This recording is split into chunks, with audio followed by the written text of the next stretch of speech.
আসসালামু আলাইকুম, সবাই কেমন আছেন? আজকে আমি আপনাদেরকে আমার নতুন একটা অভিজ্ঞতা শেয়ার করব, সেটা হলো পপকর্ন ভাজা। কারণ নতুন বলতে সবসময় এটা কিনে খাওয়া হয়, কখনো বাসায় ভাজা হয় না।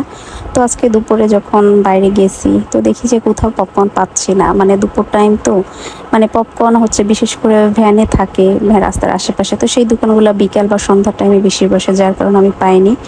তো মার্কেটে গিয়ে আমি হচ্ছে এক প্যাকেট পপকর্ন বাসায় কিনে নিয়ে আসলাম। এখন হচ্ছে ভাজবো, তো এর জন্য আমি প্রেশার কুকার দিলাম। তো প্রেশার কুকার দেওয়ার পর একটু গরম করে আমি এই যে পপকর্নগুলো আমি দিচ্ছি একে একে। এক প্যাকেটই এনেছি, কারণ আমি জানি না আসলে এগুলো কেমন হবে বা আদৌ হবে কিনা, তো এটার জন্য কম করেই এনেছি।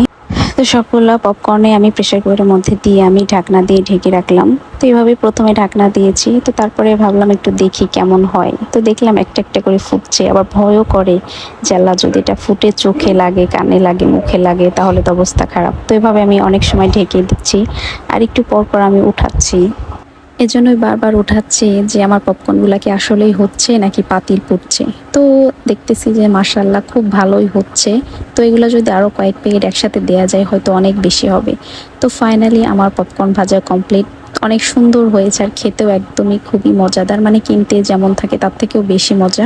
শুধু বাসায় এনে ভেজে খেলে হয়ে যাবে। ধন্যবাদ।